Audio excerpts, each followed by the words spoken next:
virtuous Sangha, out of compassion, for the sake of this assembly and all living beings, please turn the wonderful Dharma wheel to teach and guide us how to end birth and death, leave suffering and attain bliss, and quickly realize non-birth. Cung kính đại đức tổng thịnh, thi thứ pháp hội cấp nhất thiết chúng sanh, tình duyên diệu pháp luân giao đạo ngã mùng, như há liêu sanh thoát tư lý cô đạt là tất chứng vô sanh. Homage to the Blessed, Noble, and Perfectly Enlightened One. Nam mô Saranto Suche Doye Alahadi San Miao San Puto Xie.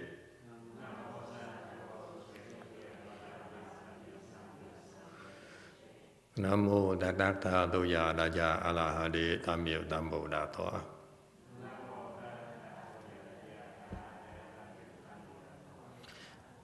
The unsurpassed, profound, subtle, and wonderful Dharma in 100,000 million aeons is difficult to encounter. Now that I'm able to see and hear, I will receive and maintain it. I vow to fathom the thus come one's true and actual principles.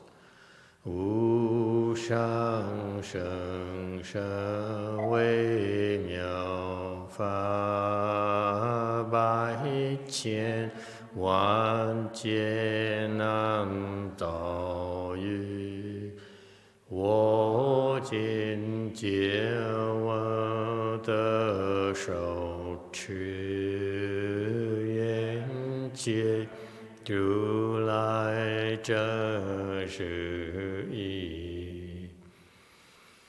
All Buddhas and Bodhisattvas, Venerable Jingliang, Venerable YongHua, Venerable Lafong people, and all good known advisors, Emitofuo.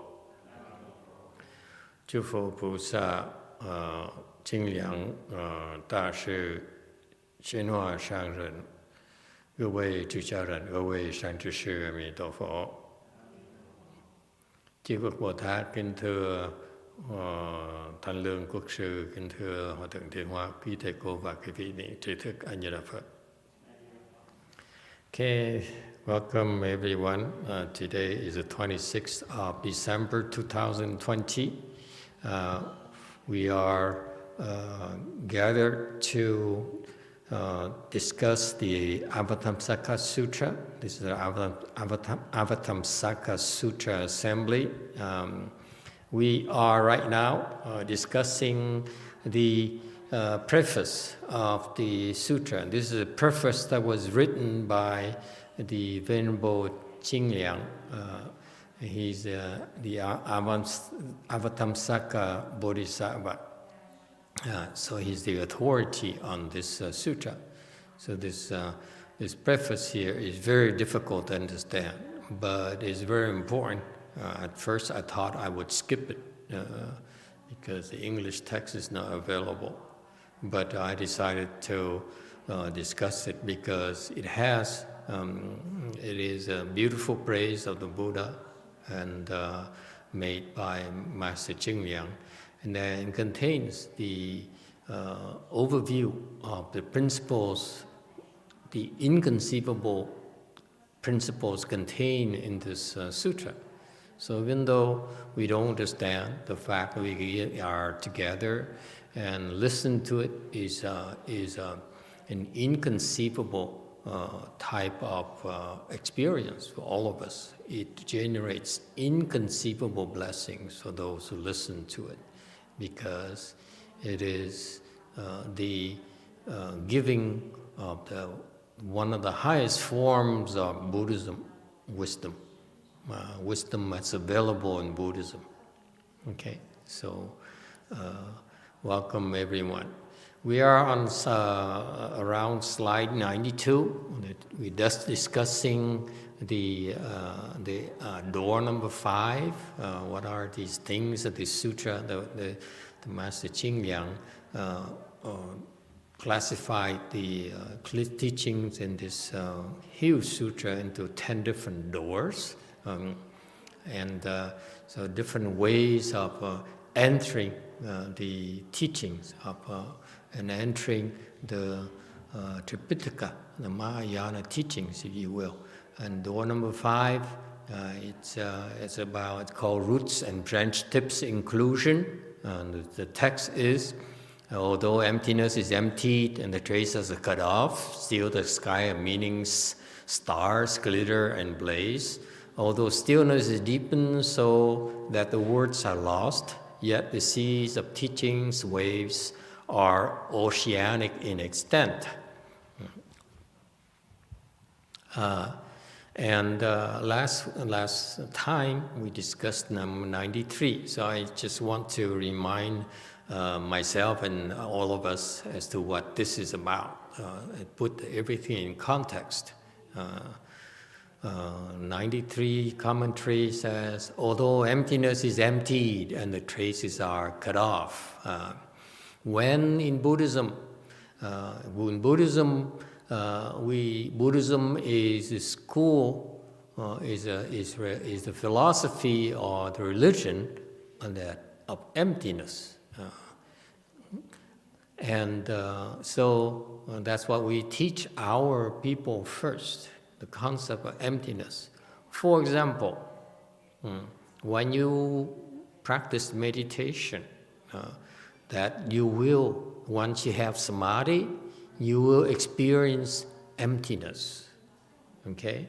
And as your samadhi increases, your level of emptiness experience is deeper and more vast than before.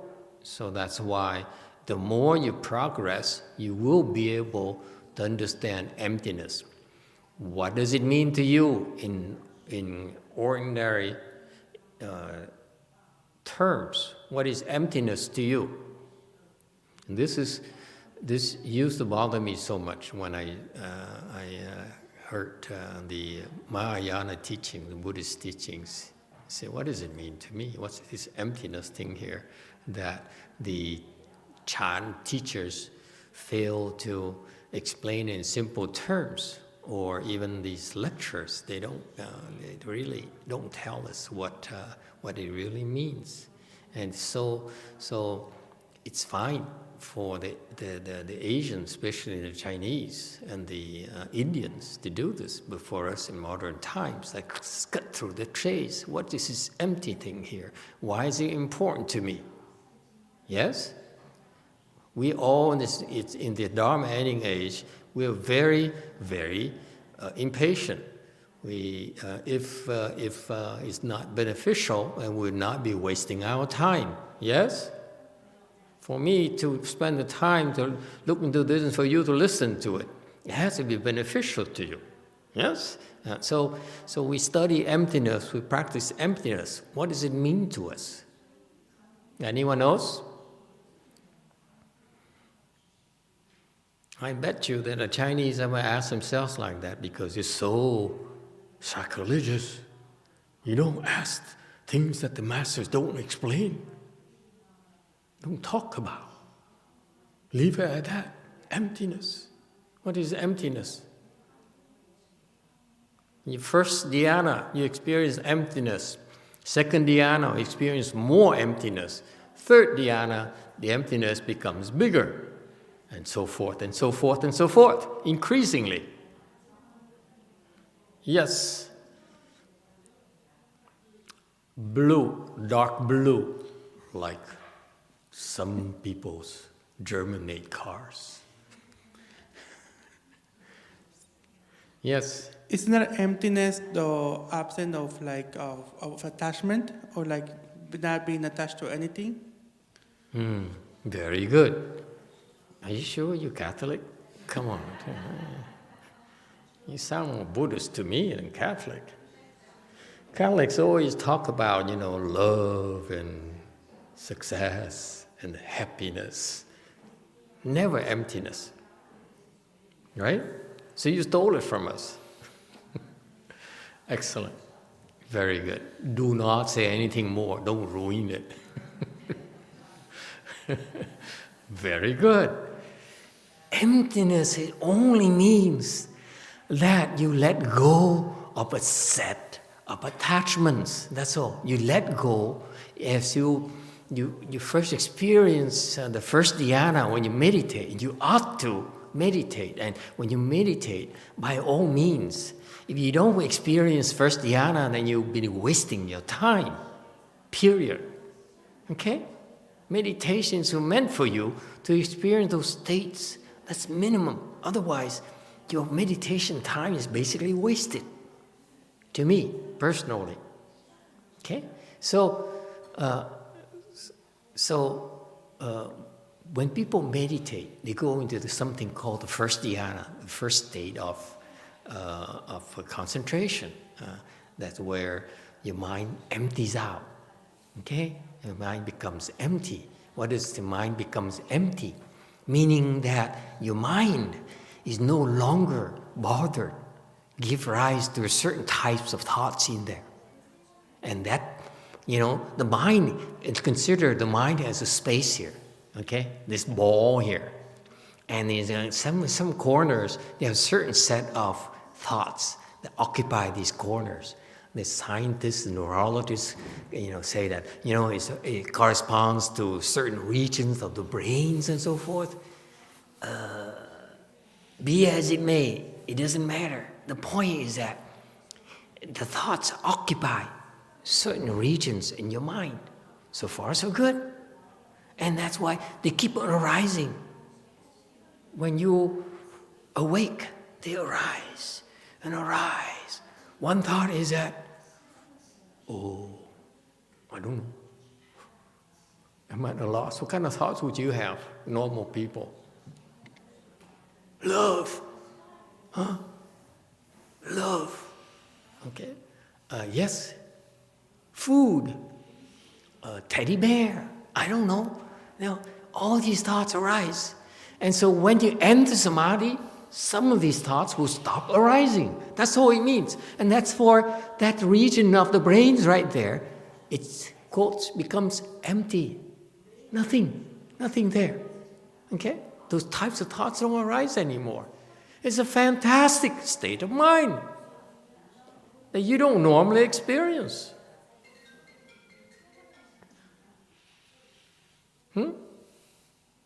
For example, another example, people who don't like to meditate. Some of you say meditation is not for me. So you fast. Yes? And quite a few of them are fasting, folks. These people. Why would you fast? Come on. There's so much good food out there, especially during the holidays. Are you nuts? Yeah, you're nuts. You're not normal. Yes, YouTube has an answer. Yeah, Diego says, everything is an illusion. There's only Buddha nature and the rest is illusions. Okay, that sounds good. Is your child an illusion to you? Is your wife an illusion to you? It's not to me. When I look at your wife and your baby, I said, they're not illusion. They're perfectly beautiful people. Okay? Let's be careful here, because that's what the Buddhists say, that's what the books say, but are they really, you really believe they're illusions, and why are you with them? If they're illusions, I would discard them. Take my wife, someone says, used to say. Please take my wife. Huh? Okay? YouTube, Okay, are we done? Okay, so be careful. Be careful with these words that are really empty words because what you understand and what you do are totally opposites. That's why I'm not impressed by the young Chinese anymore. They talk like Diego talks. They cite all these principles and they act exactly opposite to the principles. Baloney. Okay? So I call that baloney, Chinese baloney. Us Americans don't have that problem. We're stupid. We don't know anything. So our mind is full of desires.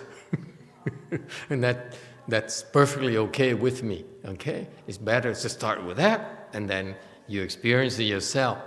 Okay? Eventually. And you learn more and then eventually you experience all those states and you understand what we're talking about.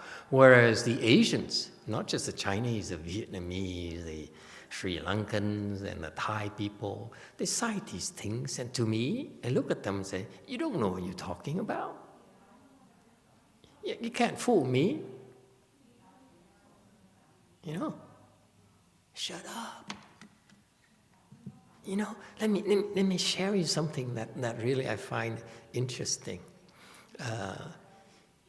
There's so many great Chinese patriarchs in the history of Mahayana. Great teachers, Korean teachers, Chinese teachers, you know, whatever teachers, Indian teachers. Great teachers. But there's so few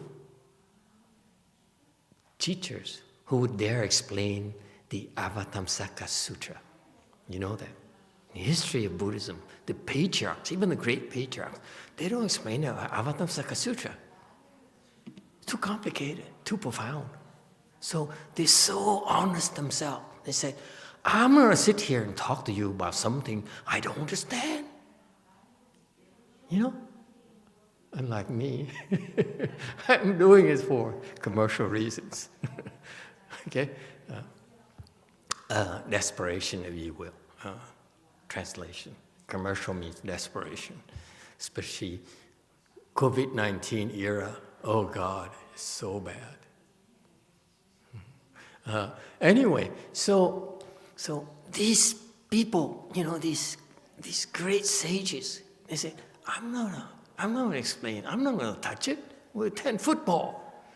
And lo and behold, the young generation, the young Indians, the young Chinese are now, you know, even like I call young Chinese monks, Taiwanese monks now explaining the Avatamsaka Sutra. Some of Master YongHua's disciples explained the Shrangma Sutra. I said, what are you doing? Look yourself in the mirror.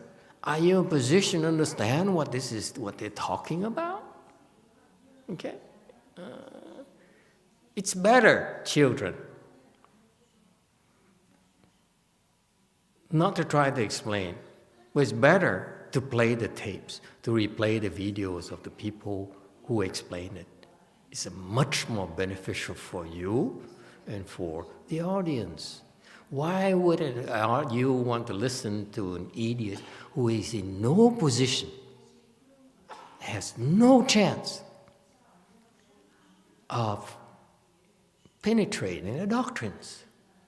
If you don't understand, for example, Chan meditation, you have no business explaining the Shrangama Sutra.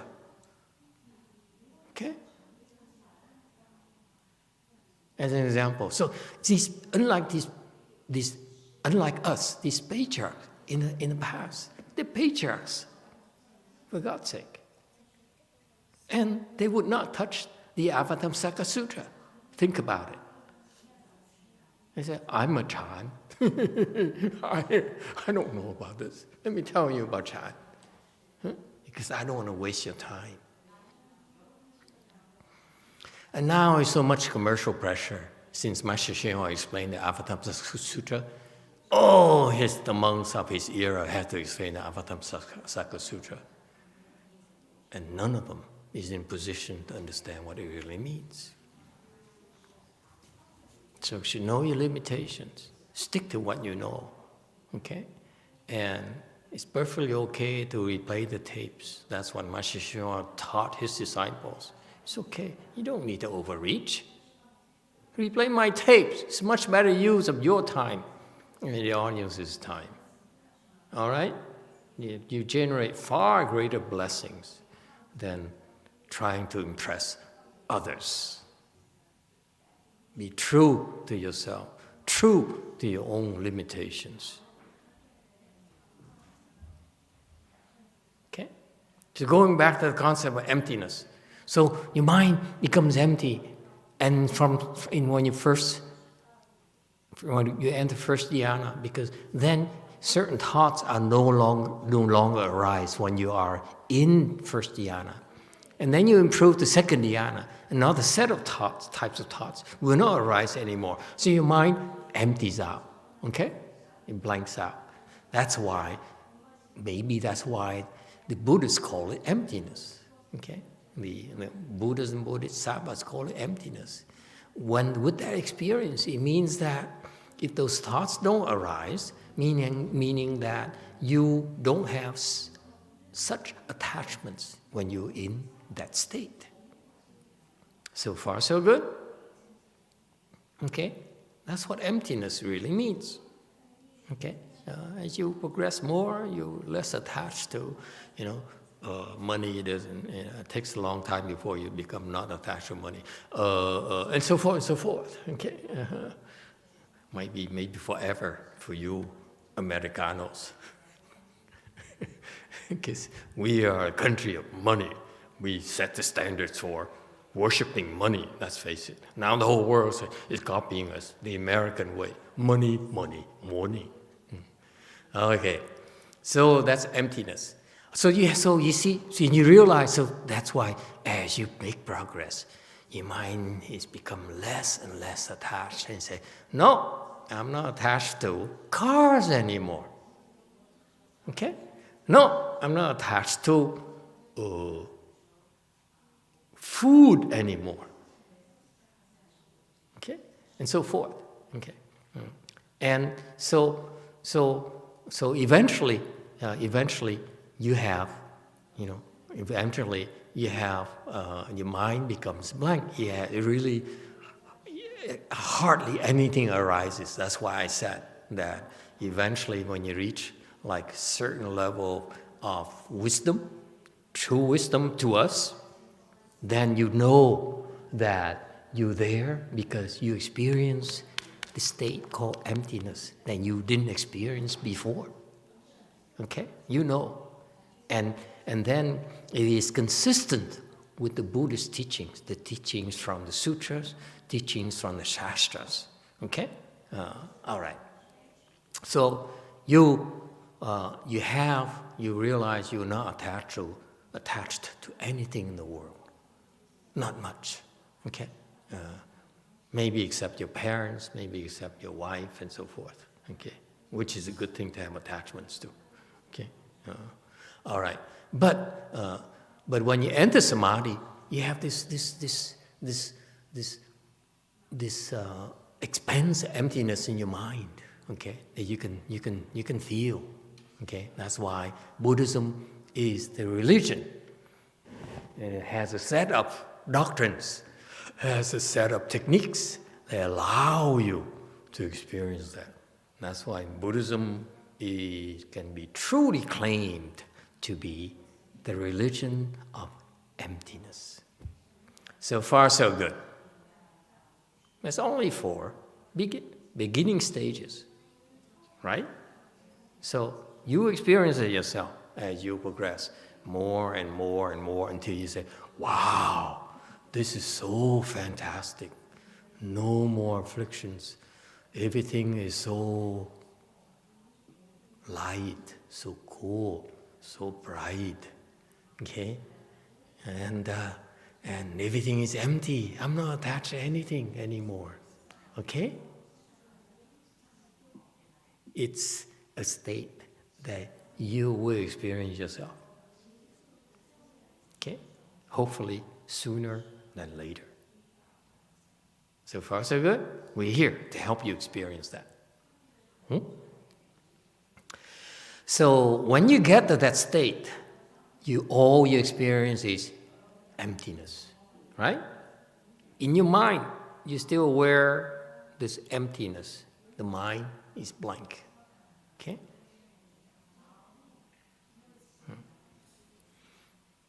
Blanks out, okay?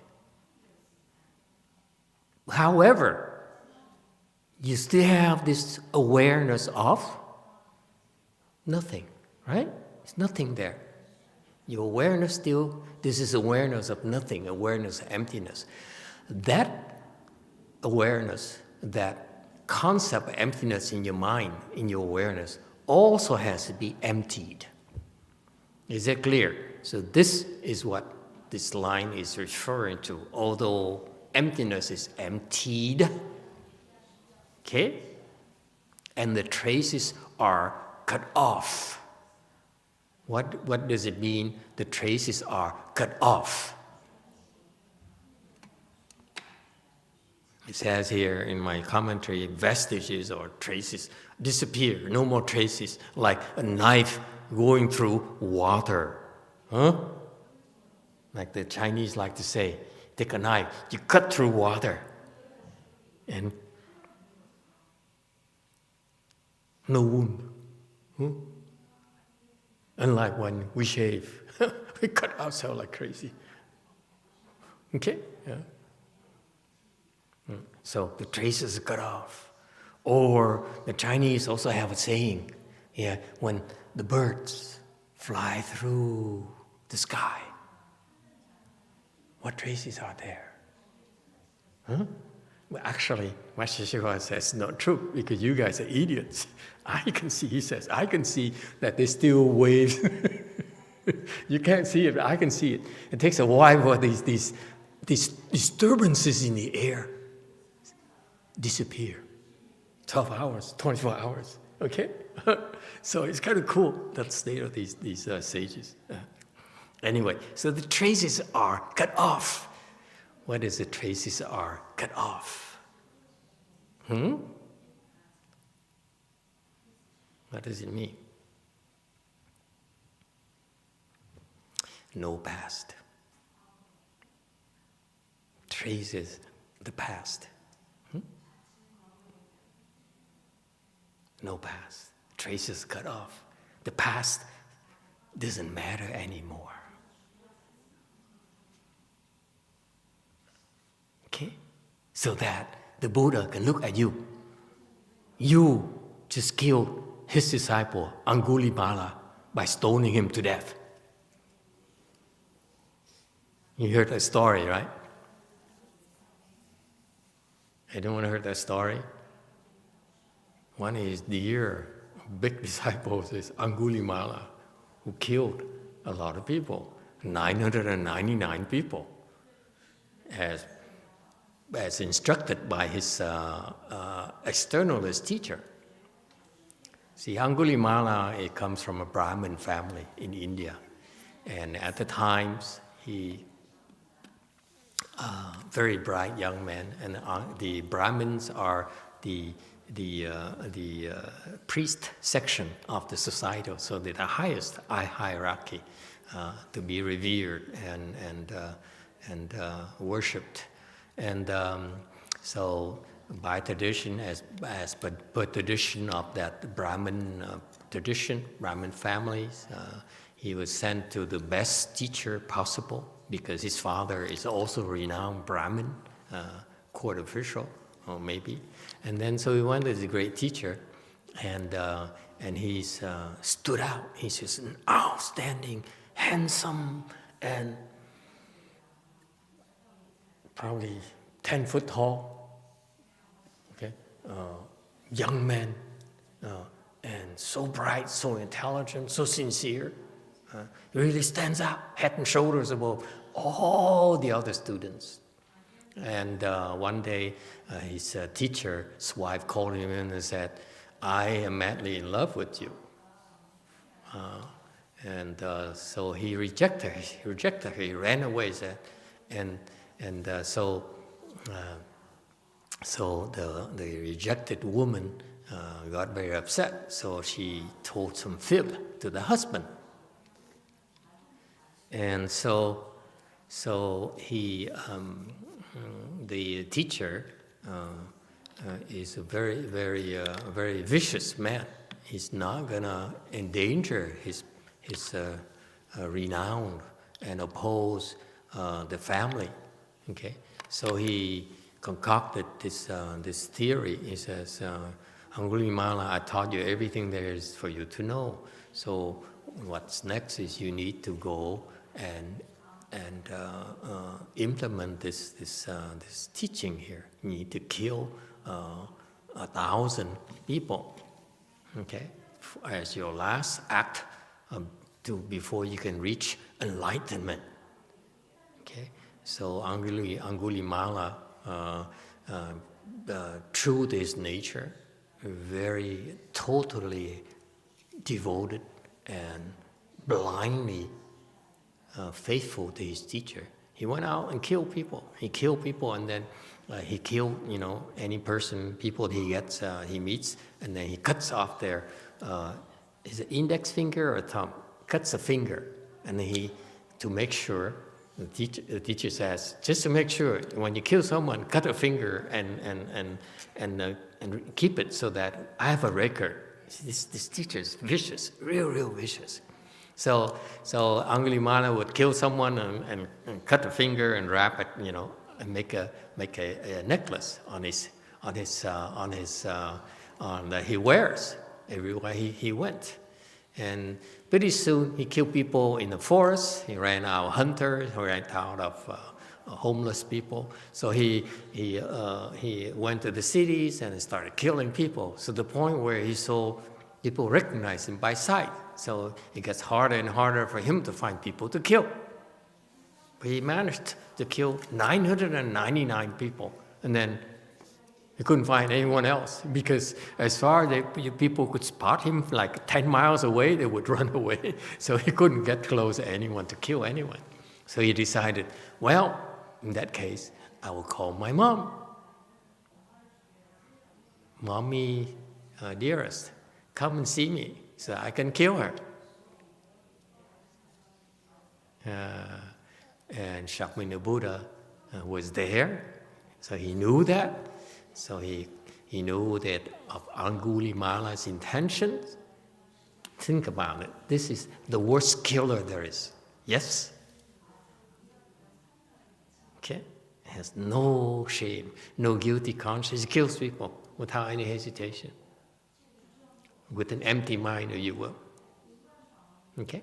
And so Shakyamuni Buddha says, I have to save this man, the worst of the worst offenders. Because when he kills his mom, that's it. That's the biggest crime there is. One of the biggest crimes in Buddhism is kill your mother. So the Buddha came and intercepted Angulimala on the way to meet his mother. And to keep the story short, make a long story short, he basically converted Angulimala, and Angulimala then realized that of his wrongs, and he repented, and then he asked to lead the home life. And the Buddha, yes, okay, I accept you. My point being that the worst killer, the worst guy possible, who is about to kill his own mother, without any hesitation, premeditated murder of the mother, the Buddha still accepted him as disciple. See that? So to the Buddha, it's no evil at all. He looked at you, the worst killer, the worst individual, he says, this person can be saved. How is that? How many people you know can be like that? My master is like that, by the way. The only person he doesn't like is me. The rest of you he likes. I'm 100% sure about that. He doesn't like me.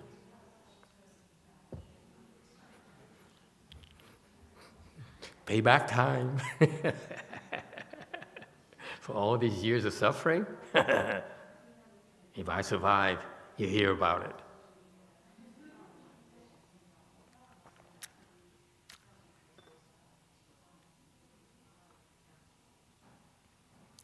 So, you see, there's a proof right there. There's no past. He looked at Angulimala, the guy who killed 909 people. You would look at him. Does he think of you killed 999 people? How could I possibly take you? So these traces are cut off. Okay, the 999 murders are cut off. Isn't that cool? Only in Buddhism can you find that. So you were Catholic, no problem, come. See, no past. Past doesn't matter. That's what the Avatamsaka Sutra says. The past cannot be attained, cannot be obtained. 过去不可得 in Chinese. The past cannot be obtained. So it doesn't matter. You screwed up, doesn't matter. Huh? Can you find anything like that? Anyone like that? And I just told you, one almost is like that, is Master YongHua. Only one exception. Me. Okay? Actually, there's such people in the world. Doesn't matter. You screwed up, doesn't matter. I still embrace you. I still accept you. And you know, later, not only did he accept one of the worst and the most evil person in the world, he accepted him, and he was taught, and he became a fourth-stage arhat. He became enlightened. Look at that.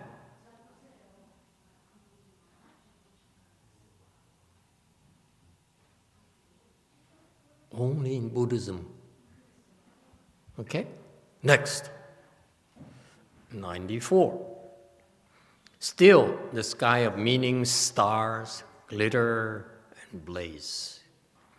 The sky of meaning, stars. Okay? All the doctrines, the multitudes of doctrines that the Buddha explained, and trust me, there are as many as the stars in the sky. And those doctrines are spelled out in the Avatamsaka Sutra themselves. Okay? Only the Avatamsaka Sutra can claim to have a sky full of meanings, of teachings. And no other sutra can make that claim. No other sutra. All right? So you see, that's how wise Master Jing Liang is. This Chinese monk. He's no ordinary monk. You know, he says, oh, the doctrines in the sutra here, they're just as numerous as the stars in the night sky. They glitter, and some of them are blazing, some of them glitter. Okay? Oh, that's how they are. Okay? In this sutra. Although stillness is deepened, so the words are lost. Oh, by the way, why do they call stars the glitter and blaze? The stars, the principles that you learn, are basically called Buddhist wisdoms.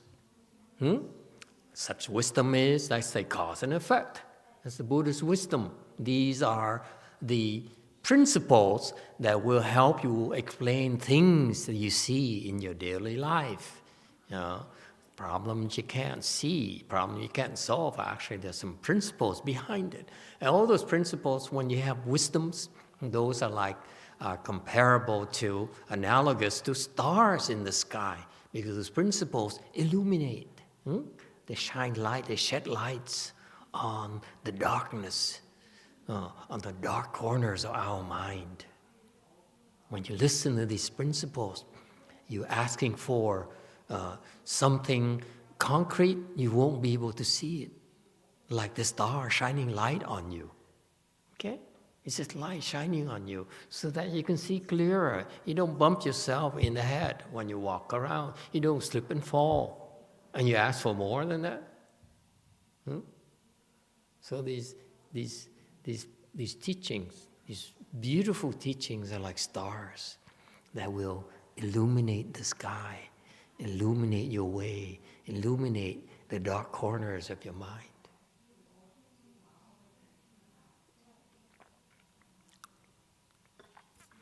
Although stillness deepens, so the words are lost. But not only are you have tremendous wisdom, but also the experience is stillness, the calmness of the mind. Yes? And that's natural. It's associated with emptiness. Remember? Emptiness is lack of thoughts. Right? So whether you're walking and your mind is empty of thoughts, you're in samadhi. Can you see that? This is what used to kill me. He used to say, so I must cross my legs and enter samadhi? And no one could answer me. What about walking? Can I walk and enter samadhi? Yes, you can. As long as your mind is empty, you're in samadhi. Whatever you do, sleeping, lying down, walking, standing, it doesn't matter, sitting. You enter samadhi. Yes. Okay. So when you enter samadhi, the mind is not as tumultuous. What I call noise. Mental noise.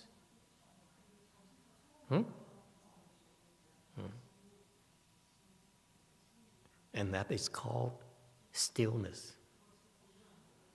When the mind lacks mental activities, has fewer thoughts, it becomes more still and more still and more still.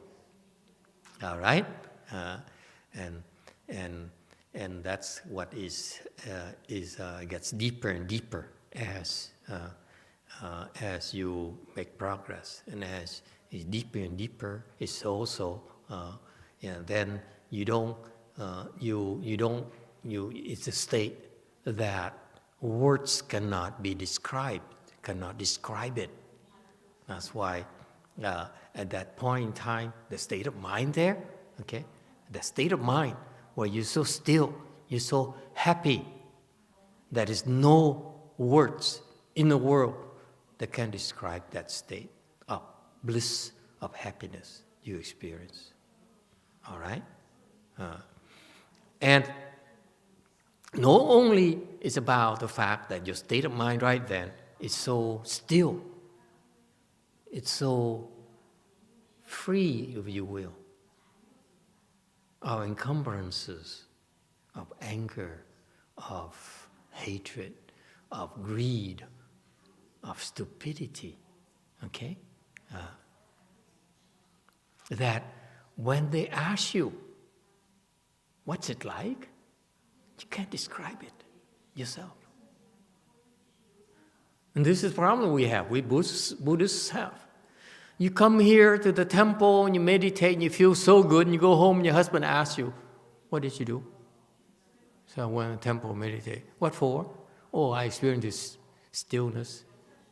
What stillness? And you're at a loss. You don't know how to describe it. You see, there's no way for him to relate to it. Yes? No, he says,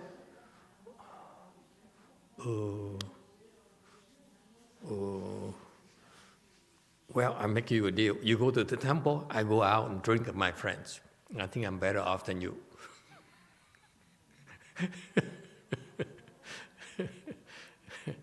Okay? It's okay. Okay. So, that the loss of words is not just the lack of words, but also actually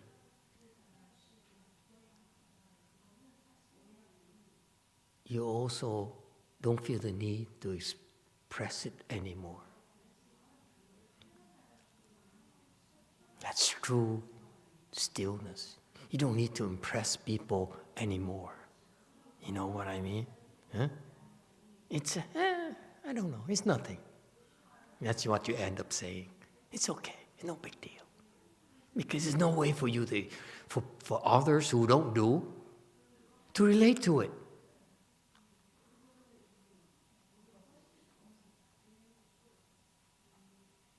Stop trying so hard to impress people, to explain to people. Because you can't. Okay? Right here. It says, the words are lost. Okay? You don't, words are lost here, up to it gets to the point where you don't, not only because you don't know there aren't enough words in the human languages to be able to express it, but also on top of it, you yourself don't feel the urge to explain to idiots anymore. Okay? There's no need to explain anymore. They get it, they get it. You don't get it, no big deal.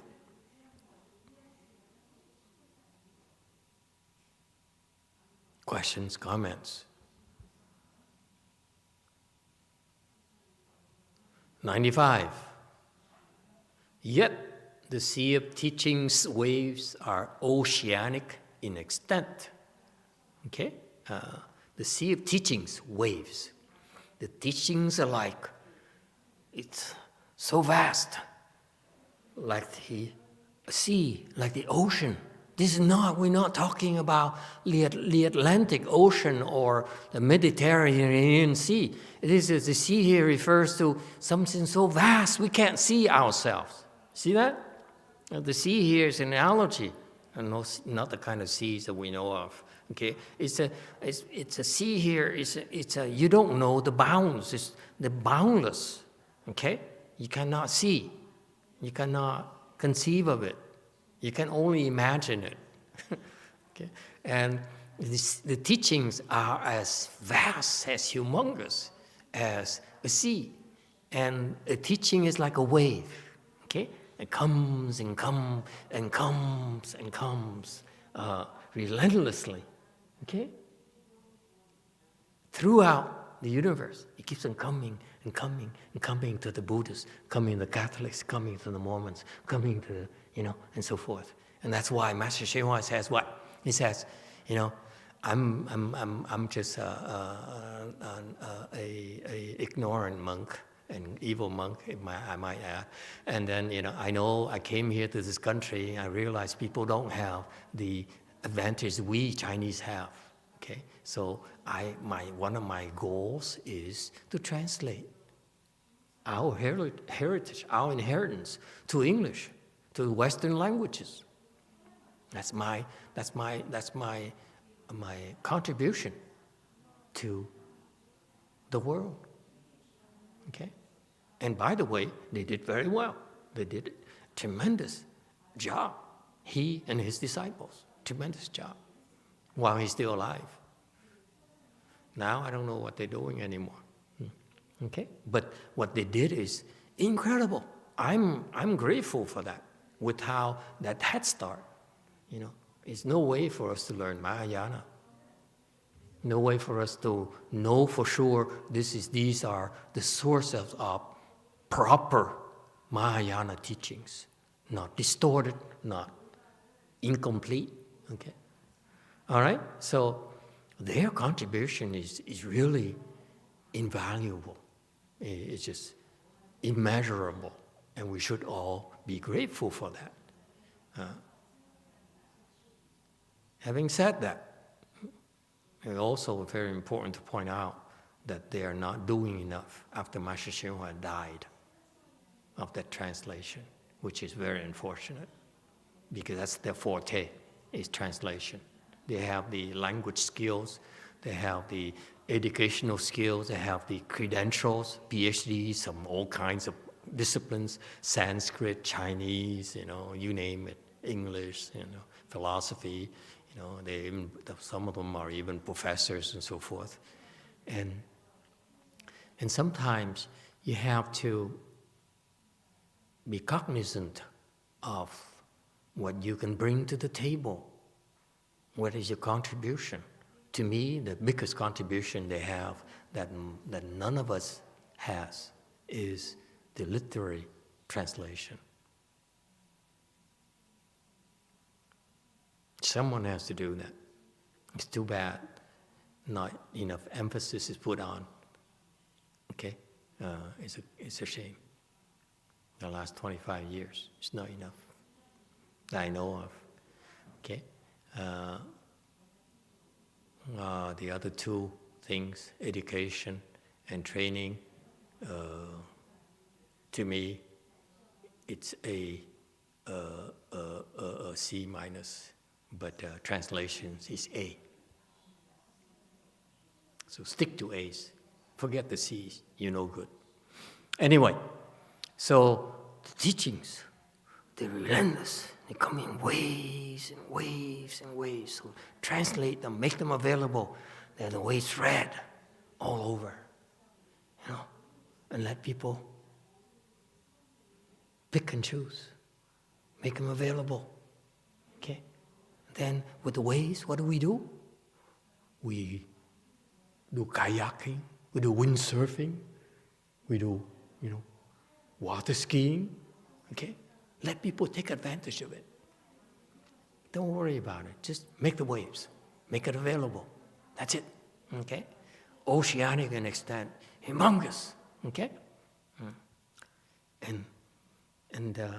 So in Buddhism, there are 8 kinds of teachings. Okay? You classify all these oceanic-like set of waves. Okay? That can be classified into 8 different kinds of teachings. Number 1 is store teaching.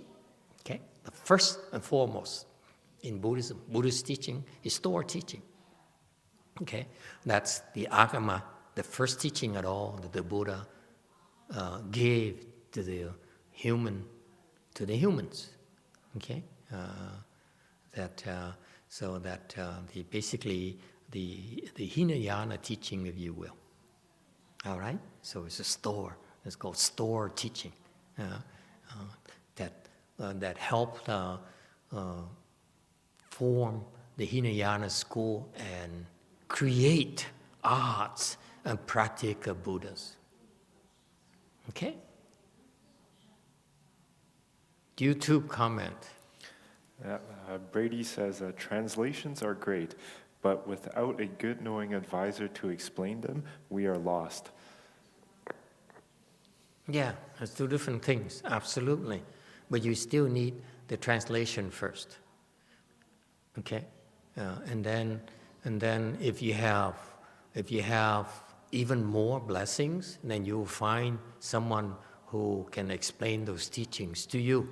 So it takes 2 kinds of blessings. Number 1 is the blessings to be able to have access to the scriptures. Okay, that's why the Catholics, the Christians, they print so many Bibles and all those things and give them out for free everywhere. Okay, that's very smart. We need to do that too. We need to make our teachings available. Okay, for free. Hopefully, but we're poor, so we can't make it for free. Okay, so absolutely yes. The teachings are basically a tool. Okay, but the main transmission of Mahayana is through a teacher, not through the scriptures. The scriptures is just an introduction. That's all. Okay, but that has to happen. Okay, so the store teaching is the basic teaching in Buddhism. That's a elementary school, if you will. Okay, and then there's that will basically teach you about emptiness. Yes? They teach you about emptiness, and that's how you become an arhat. You become a practical Buddha. And then the next type of teaching is called connective. And then the Buddha says, for quite a few of you have tremendous potential. You should not stop here. Okay, I'm going to pave the way for you to go further. It's called the Purya period. So he started teaching the connective teaching. So it connects from the emptiness school to enlightenment school. Okay? Enlightenment. Okay? So between there is transition. The transition called Vaipurya.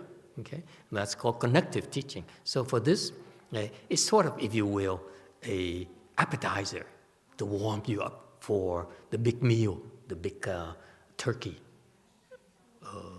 Okay? So that's why, and so you see there's a warming up, there's appetizers, there's cognac and all those things. I wish they should make vegetarian cognac. Then we have a lot more left home people. Okay, so, and champagne. Anyway, excuse me, I got distracted. It's my deep-seated desires, attachments. Okay, so you have this connective teaching. You have enlightenment here, and then you have basic emptiness here. Okay, enlightenment is a lot more than emptiness, but the emptiness is a base. Okay, you need to have that before you can reach enlightenment. Let's not talk about enlightenment unless you have some sense of emptiness, right? Is that clear? Don't say that I want to become enlightened right away. No. You have to go through emptiness, and then you experience enlightenment. Is that clear? This is not spelled out in the Chinese teaching. I spell it out for you. Because that's why you have to have experience emptiness, and then you prepare yourself a connective teaching to reach enlightenment. Okay, small enlightenment, big enlightenment. Okay, so that's called connective teaching. It connects the store teaching, the base teaching, okay, to the separate teaching. Okay. The separate teaching is a prajna period where the Buddha taught his disciples about enlightenment, big enlightenment. So far, so good. Okay, it's very important, Buddhism, enlightenment. This is why he's doing it. He's doing a prajna enlightenment, so it took him 22 years to teach that Dharma. Jewel Mountain has a question. Go ahead. Jewel Mountain asks, can you become enlightened, big enlightenment, by sudden method without becoming a 4-stage arhat first? Not as far as I know. Okay? All right. And so number 3 is separate teaching, and number 4 is perfect teaching. That is the teaching of the Avatamsaka and the Lotus periods. Okay. Yes, Blue. Sure. So once you have the state of emptiness, if you break out a fast, does that still last, or is gonna be gone? Could you repeat the question? I'm not sure I understand. The state of emptiness. Yes. So when you in fasting and you have that, so after you break your fast, will it still remain, or it's gonna disappear? Well, it comes and goes. The emptiness comes from you entering samadhi. When you exit samadhi, you're back to being Catholic. When you're in samadhi, you're Buddhist. It's just to help him understand, and we're not trying to mislead him. So he's half Buddhist already. So it's not permanent. It doesn't stay with you 24/7. No. It takes a lot of blessings to stay in samadhi, because you're there, you're so detached, you're so free from so many afflictions. All right. So, perfect teaching. Oh, time's up. Perfect teaching, okay? And that is everything there is to know about the universe. All the good and the bad, and the evil, and the deviant, and all the wonderful things. So it's perfect. It's perfection. You can reach perfection if you will. Okay? We're fascinated by the concept of perfection. This is the Buddhists have this teaching called perfect teaching. Okay? It's a truly perfect. I can't tell you too much. You should go there and find out for yourself. That's why we're investigating the Avatamsaka Sutra, because it's about perfect teaching. All right?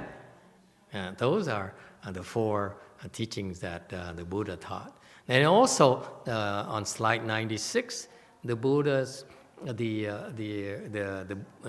patriarchs also classify the Buddhist teaching into four more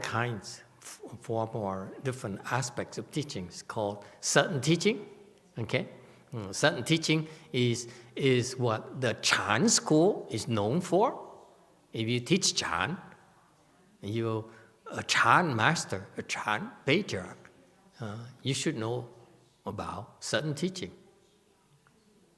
Okay, certain teaching. So you understand certain teaching. Whether you're good enough to disperse, to give, to use a certain teaching it depends on the patriarch. Not all patriarchs are able to teach the certain teaching, but they understand a certain teaching. So far, so good. Okay, just like a carpenter knows how to work with wood, but not everyone can be a great sculptor. Right? So that's what the analogy is.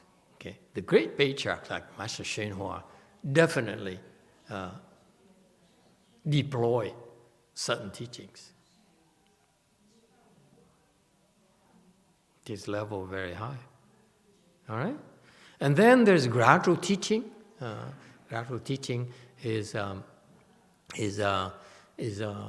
you go by stages. You go by incrementally. Remember, I just talked to you a while ago about your samadhi increases. Okay, that's gradual teaching right there. So most teachings that you experience are gradual teaching.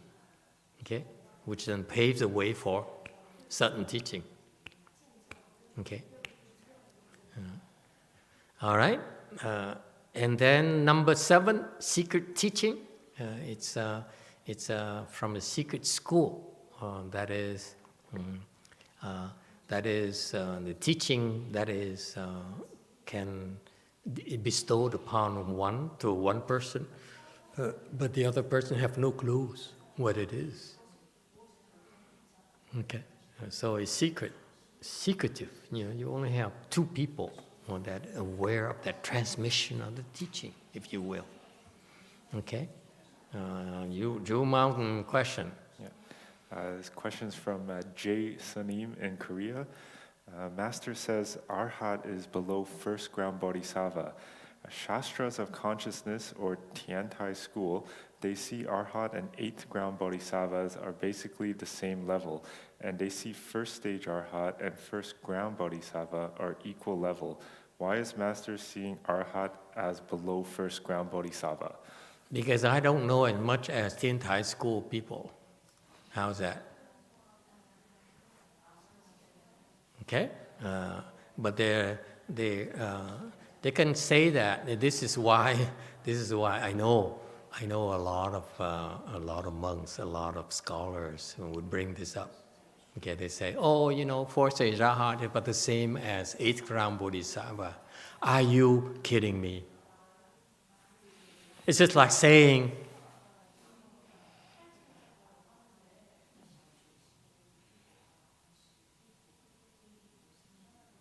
a baby has the same kind of knowledge as an adult, has the same kind of capabilities as an adult.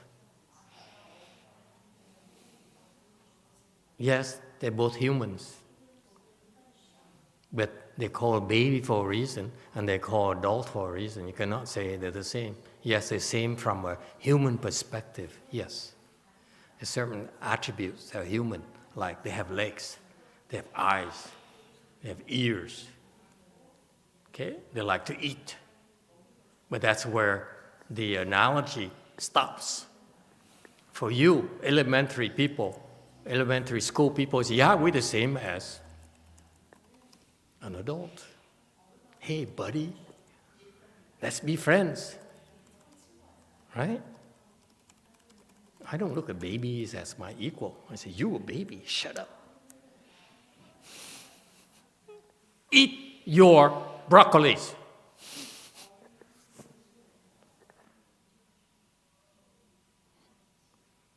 Okay, so it bothered me, by the way. I went to Taiwan, I read a lot of Chinese stuff, and they quote this Shastra here, the Great Wisdom Shastra. They say basically in Arhat, the same 8-stage eighth-ground Bodhisattva. I say, oh, please, you cannot be further from the truth. You know, this is why it's so misleading for these scholars who read it. Oh, guys, what's the big deal? It's the same thing. No, it isn't. Only the same thing because they both have legs and arms. That's about it. But one is arm is this short, and the other arm is as long as mine, or even longer. You cannot compare them. Okay? So, for us Mahayana people, we chuckle on these scholars claiming they understand it's the same thing. It's not the same thing. The people who claim that's the same thing are confused. But it's okay. Yeah, that's why you can. This is why we leave it alone, so that these people who quote these references are basically scholarly people. They don't even know what a fourth-stage Arhat is like. It's just like you from Mars. You came here, a Martian, with his antennas in your head. Okay, they look at you and say, "Oh, human." Look at our baby, human, and look at an adult that's human. The same, see, legs, eyes, ears, nose. Of course they're not the same. Are you kidding me? Nonsense. So, but it's okay. You want to believe that because you can quote Shastras and saying so and so. Yeah, of course. Believe whatever you want to believe. Okay, but it does not make you less of a scholar or ignorant than you think you are not. Okay, so secret school. Okay, they teach only things for you only. Okay, and then there's unfixed. An unfixed teaching here used to bother me. I didn't know what it meant. Why is it unfixed? Okay, meaning that it's kind of cool. It refers, it's so misleading as well, because back then I didn't have anyone to ask. Why are these different? It's just the same as if you bookworms quote the Great Wisdom Shastra to say that the fourth stage Arhat is the same as eighth-ground Bodhisattva, so be it. That's okay. Okay, but it's not the big picture. It's not the whole picture. Okay. So that's why to children, we has to tell to the uninitiated, to the limited capacity people, we tell them, yes, it's the same. Okay, the baby is the same as an adult. Okay, but then if you are have a little bit more potential, then we tell you, actually, they're not the same. That's why it's unfixed. It depends. It depends on the circumstances, depends on the listener. So there's no fixed way of speaking the Dharma, and that's why the Buddhist teaching actually is unfixed, contrary to popular beliefs. The scholars insist on having something that's black and white, 100% so, all the time, right? It's not the case in Buddhism. Buddhism, the teaching is always unfixed. Okay? And back then, the justification from Master YongHua, okay, is that 法尚应捨，何況非法. You know what I mean, right? Oh gosh, you don't? You should learn Chinese. God, you know. Otherwise, the Chinese know all the secrets and we don't. The Dharma, you still have to drop the Dharma.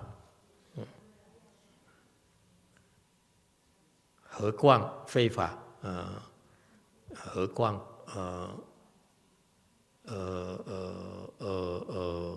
you have to drop the Dharma. You have to throw away the Dharma. All the more reason you should throw away the non-Dharma things, the improper Dharma things. The proper Dharma, you still have to throw it away, let alone the improper Dharma, you still have to throw it away as well. Okay? So that's why one side we say, it's the same as fourth stage Arhat, as eighth ground Bodhisattva, and then as soon as you're smarter a little bit, less arrogant, and then we tell you actually it's not the case. So whoever, depend on your potential, you want to believe whatever you want to believe, it's okay. For us, it's all the same. So far, so good? Yes, Orange.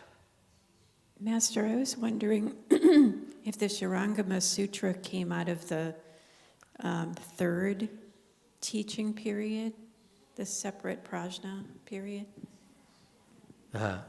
Apparently, depending on the explanation, some people classify as Vaipulya, okay, meaning the connective teaching. The Shurangama Sutra is connective teaching, okay. But this is scholarly distinctions from Tiantai school, from the Buddhist schools, okay. They are meant to be for scholarly classification and discussions.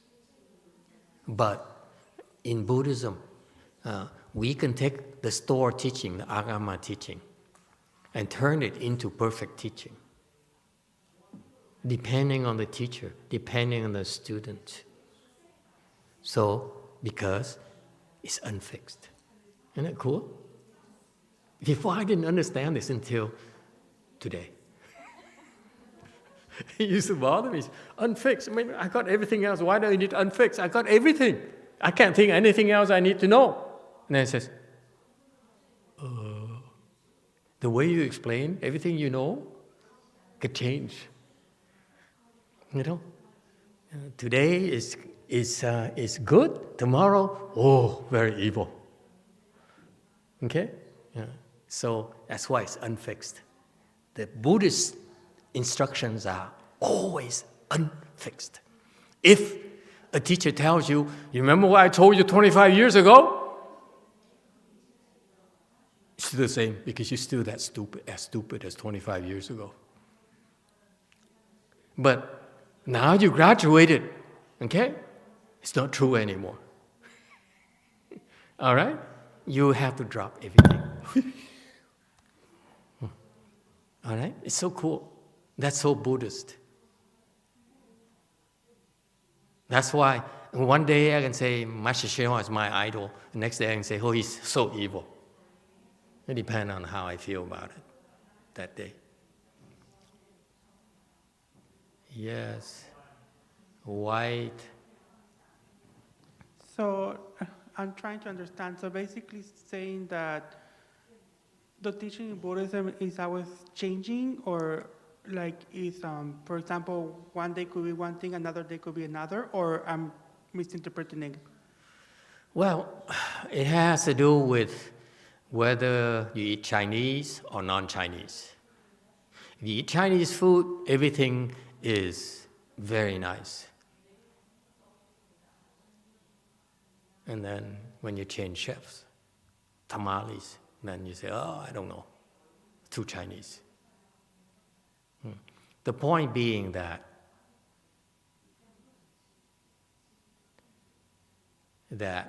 the teachings is meant to help you open your wisdom. So far, so good.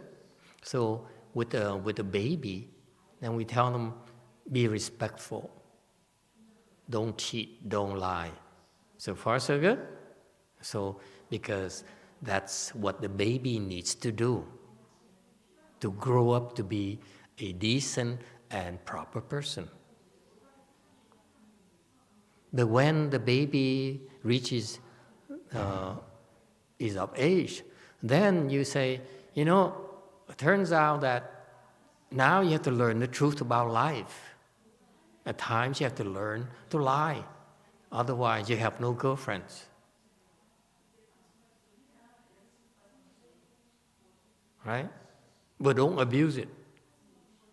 And then the guy goes out and then he knows how to court all the girls, and he say, wait, by the way, you have to stop it. So it changes constantly depending on what you need to be taught. So that's the nature of Buddhist teaching. It's not fixed. Master Hsien says, everything okay. Very Chinglish. Everything okay. What is that? You can say that. Let me explain to you. At a store teaching, everything okay. Yes? Fundamentally, everything is okay. That's correct. Buddha nature embraces all. Yes? It's connective as well.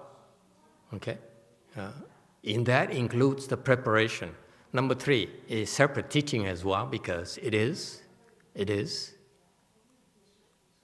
you become enlightened, everything is okay.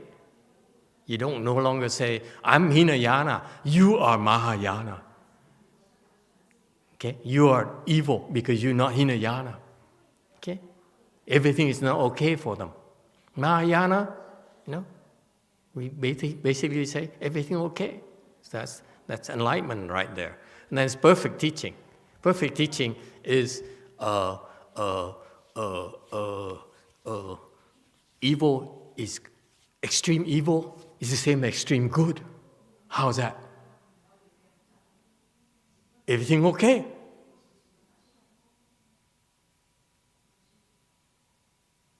Confused? Enough already? Huh? And then, it's all of a sudden, if you have the blessings, you say, everything okay? Boom, you're enlightened. But clearly you're not.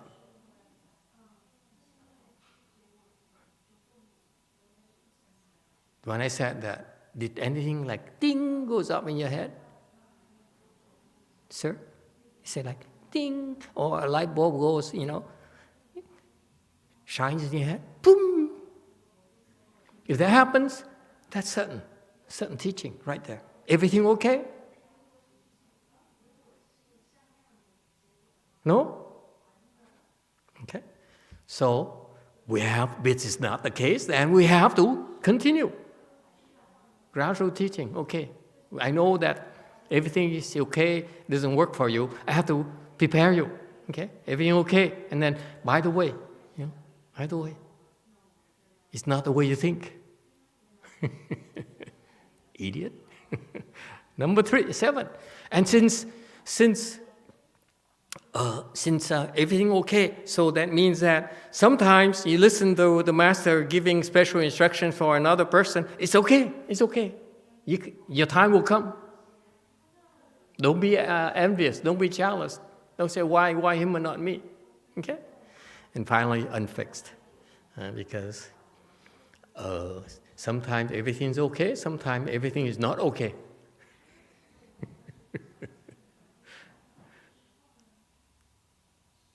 Right there, that one sentence the Master YongHua said to his disciples. No one interpreted it for me. It bothered me. Everything okay? Okay.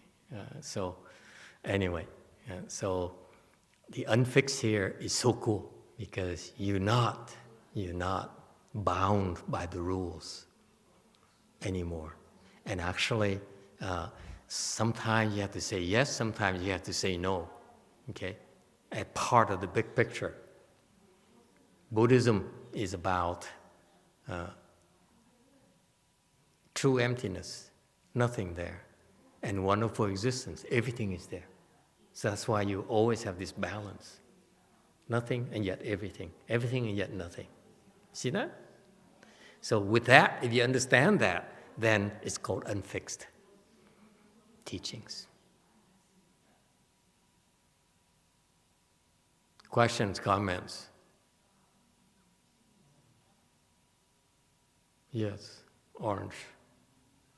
The application of unfixed teachings, that requires a good knowing advisor?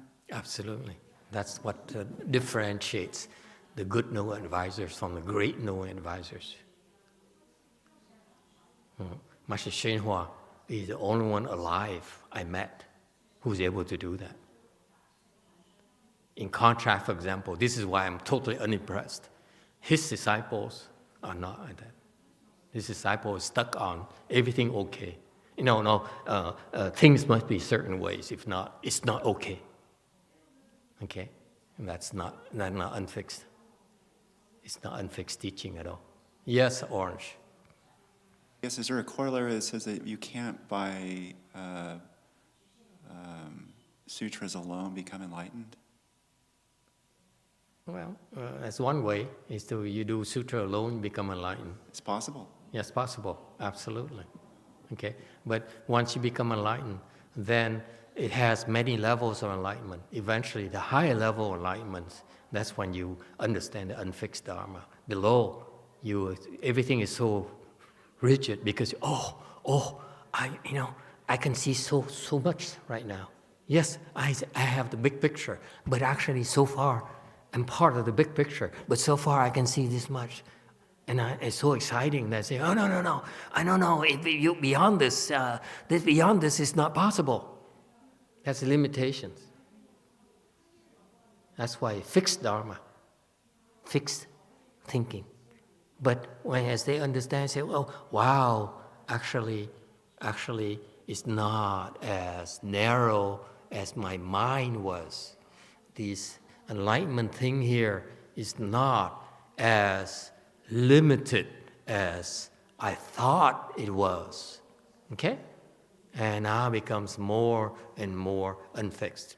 In other words, I remember a Bodhisattva telling me, he says, when I did the Hua Tou, when I broke through the Hua Tou, okay, I saw this empty space.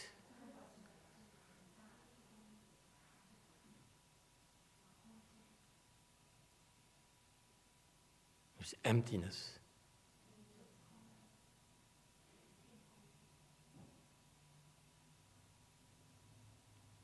Which is bigger than all the Korean masters, enlightened Korean masters could experience.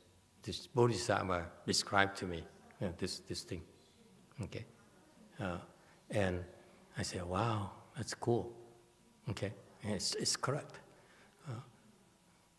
But then it's only because his level is not that high. That's why he can only see so much. Okay? But as he practiced some more and had to use other Dharma doors because Hua Tou is not as flexible as... I can hardly call Hua Tou perfect. Hua Tou is certain teaching, but not very, very good certain teaching. Depending on Hua Tou you practice. But, so he kept on going. So then his emptiness becomes bigger and bigger and bigger. Okay? So anyway, he's just gossiping for you. Yes. White. When I first started going to the Catholic Church when I was a child, the first thing they taught me is catechism. Basically, for me, it was basically like black and white. They teach you about what's sin, what is not sin, the 10 Commandments, like the precept that you guys have, but not really, but kind of. And Yes. things, the very simple stuff. But Yes. then I start growing more in the Catholic Church, and they teach you a lot more, and then I finally learned that it's not really black and white, it's multicolor. It's a spectrum of things that is there, that is not the simple answer as black and white as I was learning when I was a child. So that's... It's not the same. I know what you're talking about. It's not the same. We're not talking about the same thing here. What you're referring to is when you're a child, you go to these places like churches or synagogues and so forth. They say, God says so, Allah says so, and say so. Okay, and there's black and white. That's correct. And as you go back home, you have to make compromises because it's not black and white as the way it was that you were indoctrinated. It's just life. It's not. So you have a gray zone. That's the reality. And this is where the actual doctrines fall short. Because you have to compromise. He says, in this case here, the only way for me to retain my sanity is to say there's a gray zone. Sometimes it's gray. It's not quite black. It's not quite white. It's not true. In Buddhism, it's black and white. And there are exceptions. But there's no gray zones. So far, so good. Let's be very clear. Buddhist teaching has black, white, and exceptions. That's it. No gray zones. So far, so good.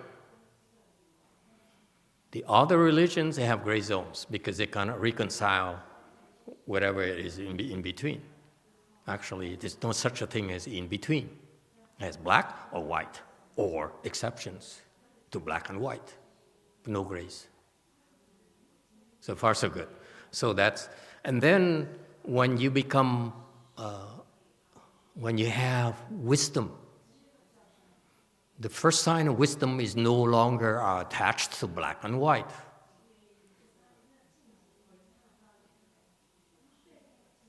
Before that, you say black and white, black and white, black and white. That's it. The world's black and white, like the Buddha says in the store teaching. The Buddha says black and white. There's precepts. You break precepts. That's it. Nothing else. And that doesn't belong to the exception. Nothing else, right? So that's the agama, the store. That's that teaching period when the Buddha says, "You are babies. I need to teach you black and white, and exceptions. That's it." And then he says, "But some of you should know that there's more. I tell you more, okay?" And of course, a lot of them stood up and left. I said, no, we only want a world where it's black and white. That's it. We don't want anything else. Buddhists are fine. Stay there. But the people who trusted the Buddha took a test. And they say, okay, they stuck around, so they learn about the connective, eventually through the connective teaching, it paves the way for them to become enlightened. Okay? Then, when you become enlightened, no black and white. That's called wisdom, Buddhist wisdom. And it's not words. And this is a problem that the non-Buddhists don't realize, or the low-level Buddhists don't realize. Because when you become enlightened, then you can talk anything you want, any way you want. But if you're not enlightened, you cannot simply say, I don't do chant, because, well, it doesn't matter anyway, because Buddhas don't need to do chant. Buddha is what are Buddhas. You are not a Buddha. You should do chant. You should recite the Buddha's name. You should bow. You should study sutras. You should study precepts. You cannot say that you're the same as a Buddha. You cannot say you're the same as an enlightened being, because you're not. You cannot say that it doesn't matter. Everything is okay. It is not, because you should learn first about black and white. You cannot do everything is okay. Is that right? Okay? You're a baby. You need to learn to be respectful first. You're not willing to stop being respectful, then forget it. Buddhism is not for you. We won't even try to teach you. Understand? We're not forced. It's not forced upon you. You want to learn, we teach you. Okay? But you cannot claim from reading. It's not done by, you cannot acquire this knowledge and wisdom by reading. It's not possible. So that's why, you know, the Chinese, for example, it comes to mind the Chinese or the Indians who says, I, you know, read all these, my inheritance, my culture, it has these wonderful Buddhist teachings here, and I'm privy to that. I have access to that, and this is what he says in this situation. Whatever it says here is unfixed. Ultimately, it's unfixed. Yes, it is, and yes, it's not the case at some times, depending who you are. Okay, depending on the circumstances, depending on the conditions. So that's why you can only do that when you're a Buddha and you have a certain kind of wisdom like my master, who can say, everything is okay. But if you tell me that everything is okay, look at you, you don't know what you're talking about. You can't fool us. You cannot. Similarly, people will come to my temple and say, you know, what's the point? I don't need to sit in full lotus, you know, because Buddhas don't need to sit in full lotus. They sit in half lotus in many of the pictures and photos. In Buddhism, Buddha sits in half lotus. He lies down to sleep. Okay? What's the big deal? The big deal is that you're not a Buddha. You want to be a Buddha? We know. We have a training regimen, training regime, where you need to go through in order to know what it is like. And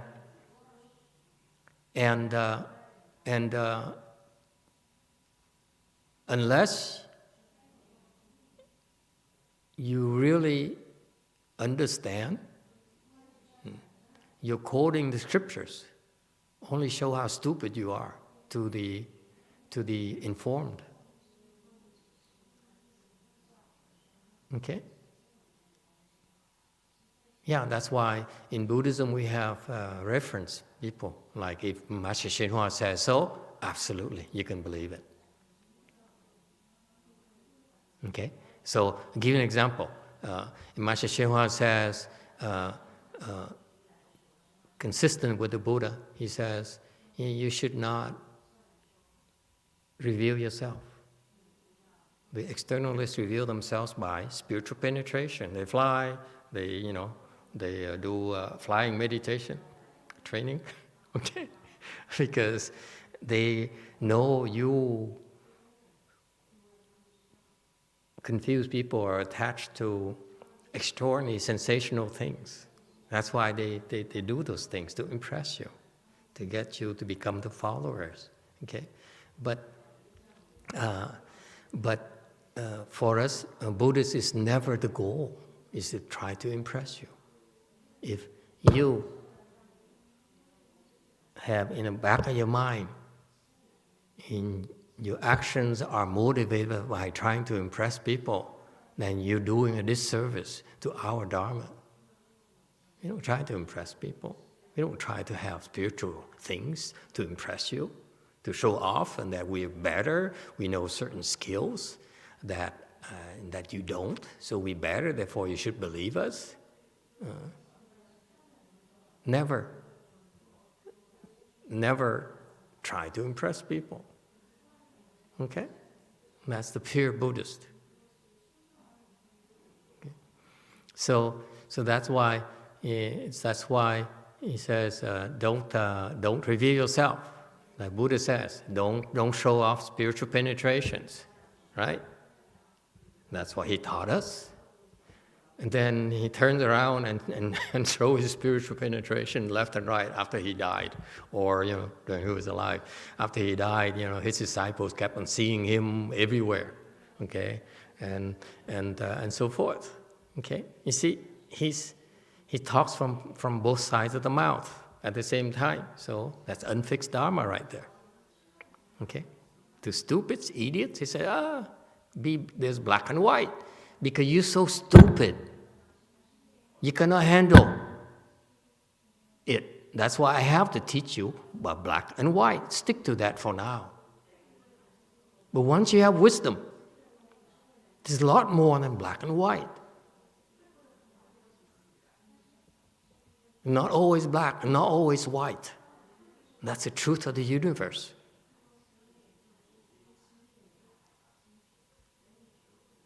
Okay? So,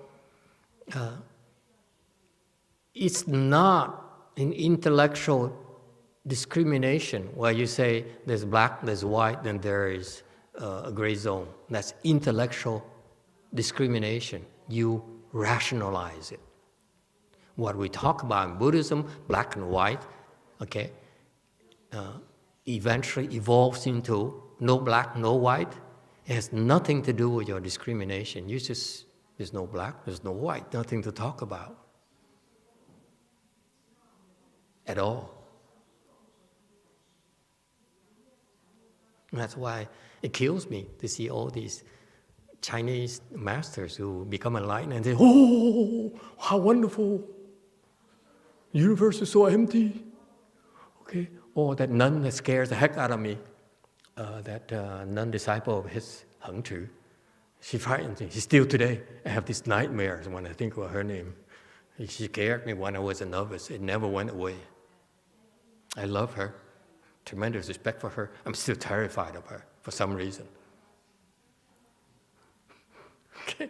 Something happened, like you're so traumatized, that you cannot get rid of it, regardless of what you do. So I'm still terrified of this woman.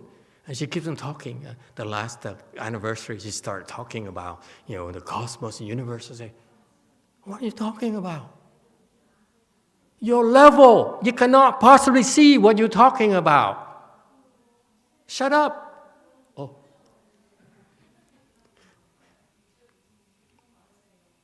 Maybe I'm not as afraid of her as I thought.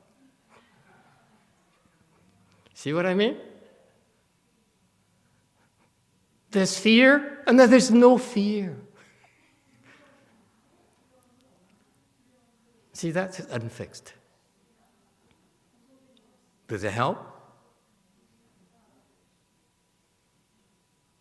It's not talk, it's not intellectual thing. Yes, you frighten me. At times I see you so stupid. You don't frighten me anymore. But the trauma is still there.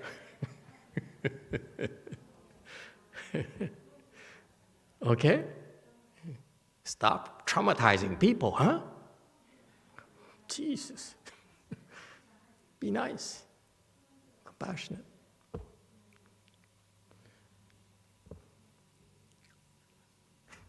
Look at me. Why would you want to traumatize me?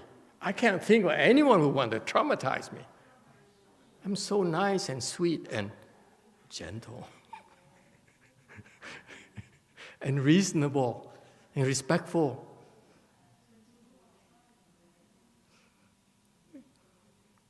Occasionally naughty, but... All right. You see that? It's so cool. Buddhism is fantastic. And so don't think you know everything. Trust me. Anyone who says, I know more, I know everything, and then this person is a total idiot.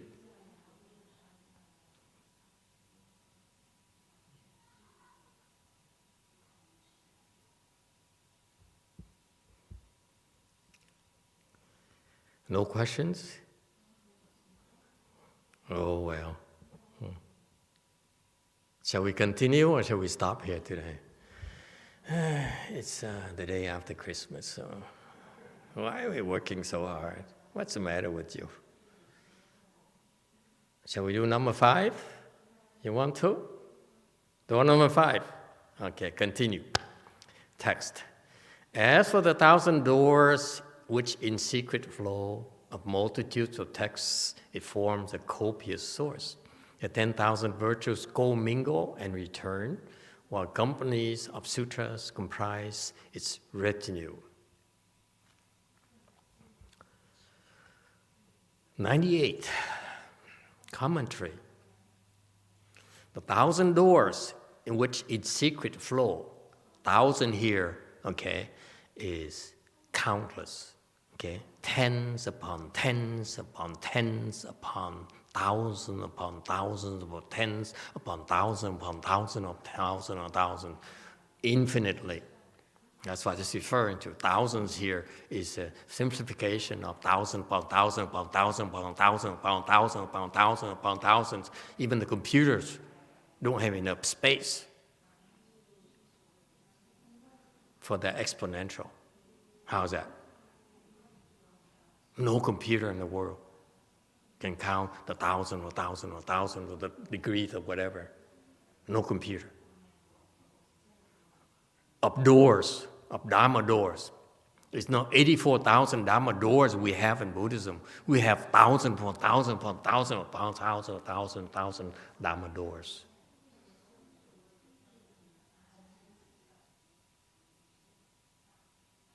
Okay?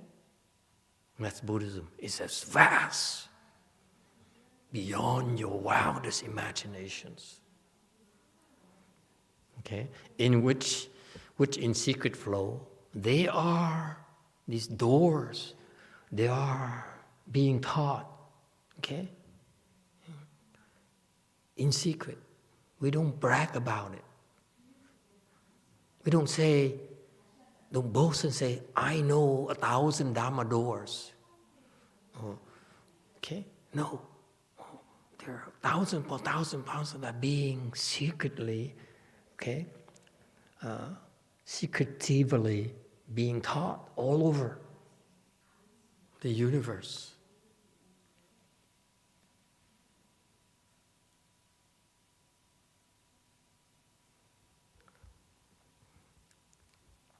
Helping living beings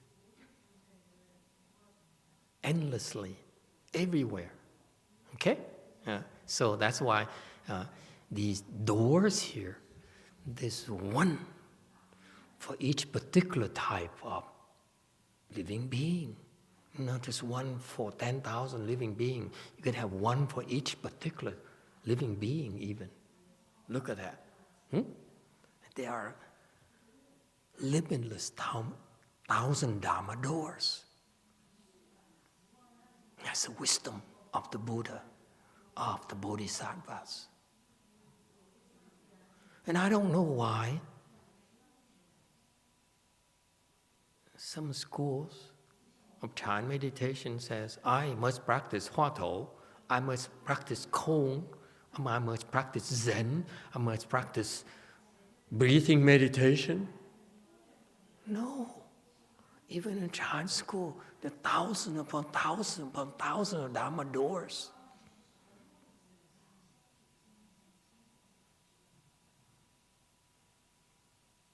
No, in San Jose right now, they're finishing up on the pavers. We're paving it. We don't have a photo, do we?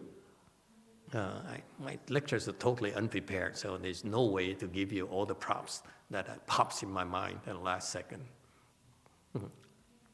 So they finished about half of the parking lot already with pavers. Okay? And then maybe next week they finish the other half. And you know what? What? You got it? Huh? Nothing? Okay. Nice pavers. Clean, beautiful, gleaming pavers right now.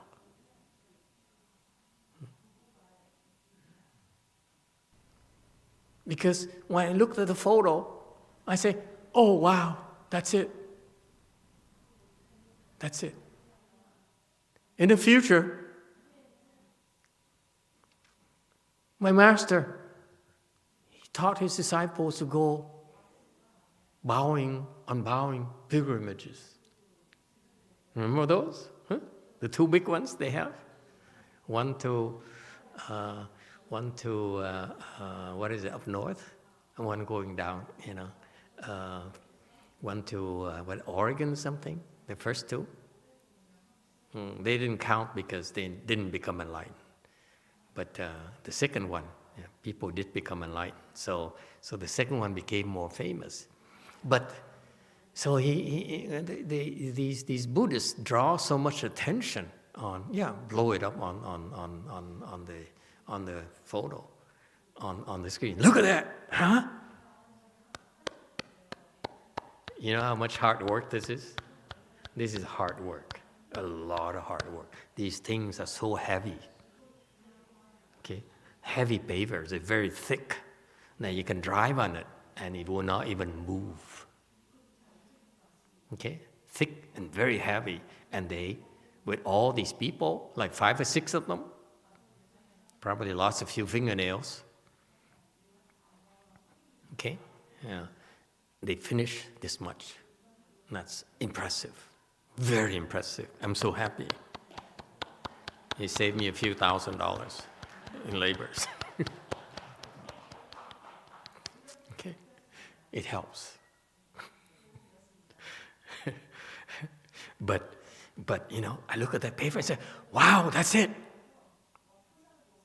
We're going to do powering pilgrimages inside our temple. So that it's anti Master Hua, the evil one. When he draws attention, we bow and no one knows. Huh? Hey, boys and girls, San Jose people, huh? We're going to do bowing. 3 steps, 1 bow. 3 steps, 1 bow. 3 steps, 1 bow. Okay? And we're not going to tell anyone. And we'll become enlightened.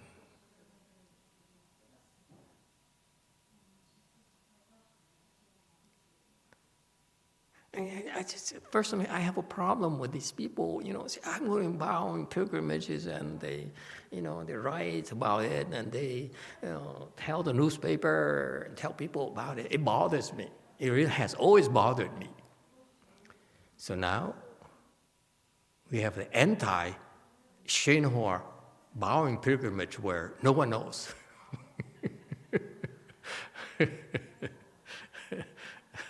And I intend to prove that people can also become enlightened without the attention, without all the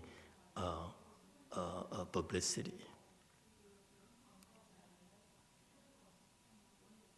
So we can sign up. Those of you who are interested, you can sign up. Okay? Yeah. All right. For you, bowing, I imagine bowing pilgrimages, we need sneakers, We need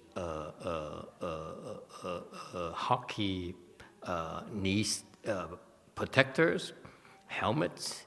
So all those you manufacturers,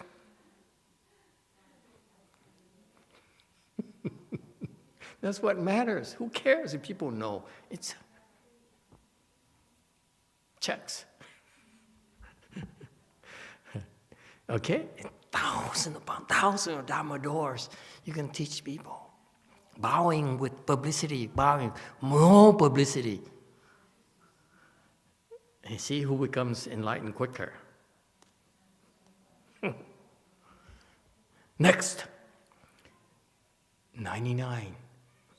Multitudes of texts, it forms a copious source. Oh, there's so many scriptures. And I wish them disciples should continue to translate instead of wasting time on unnecessary stuff, unproductive stuff. 12 divisions of text: proses, resumptive verses, predictions, interjections, spontaneous speaking, unrequested, causes and conditions, analogies, past lives, deeds of this life, expansions, hitherto unknown explanations.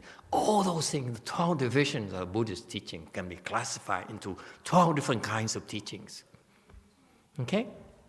And so there are many forms of texts we use, okay,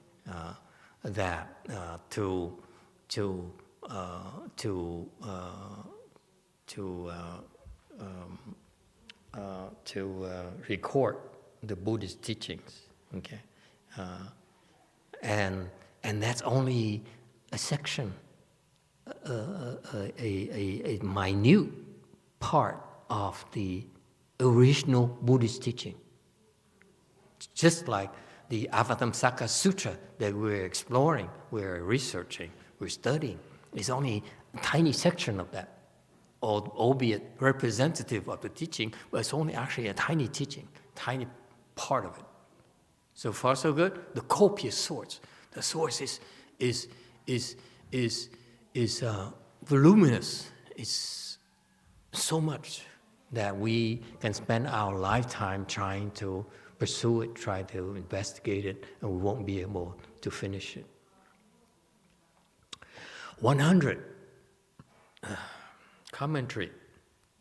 The 10,000 virtues commingle and return. Buddhism is if you practice Buddhism, it is the natural process. When you investigate Buddhism, you really practice Buddhism, the Buddhist teachings, then you are practicing honing your virtues.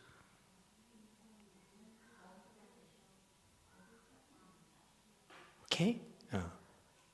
Virtues are something that you yourself know, and the Buddhas and Bodhisattvas know, the sages know. It's not meant for others to observe. Understand that? Is it clear? In Buddhism, virtues are supposed to be, no one knows. Especially, you take a loss, and you don't want to tell people about it. You don't go around and tell, I just gave Master YongHua $20. And Billy, my follower from the other side of the fence, he says, only $20? No, I'm kidding, of course. My point here is that in Buddhism, when we do something good, we don't want to tell people about it. We don't want to draw attention to it. See my point? You do a bowing pilgrimage. Why do you want to tell the world about it? Even if you try to do for world peace. What's the matter with you? Huh? Just do it. If you do it well, the world will be more peaceful. You do it well, you better not bring it up, just in case. It used to bother me. Why do you have to tell people? You know? Only one virtue, bowing, and you have to tell everyone? We have the 10,000 virtues we're practicing every day, and no one knows. And they call us loafers. They call us, what do they call us? What's the polite terms? I forgot all these technical terms they call us. I know I call them leeches, but I think you guys call it something else. Good for nothings. Huh? What else? What do they call us?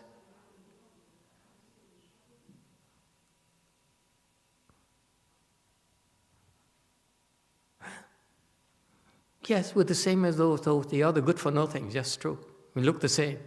We walk the same, wear the same thing. Actually, that's why it's called virtuous, because we look the same. We eat this, we do seeming like the same thing.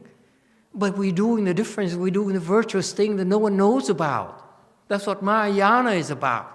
It's not meant for you to know so that you can yell at us, you can insult us, you can slander us, and no one knows, no one is any wiser about it. That's called virtues. You understand? You're not supposed to know.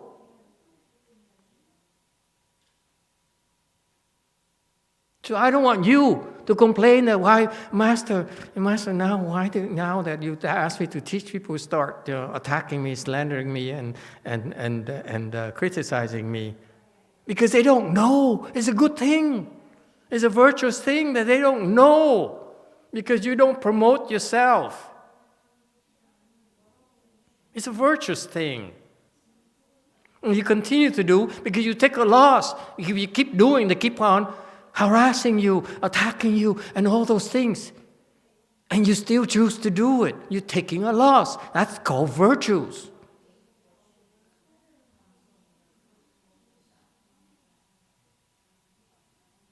No one is supposed to know.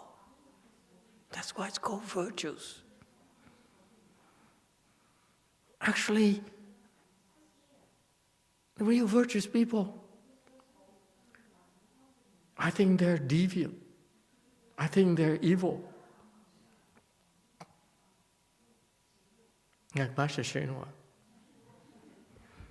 Okay, the 10,000 virtues, the limitless virtues we're practicing.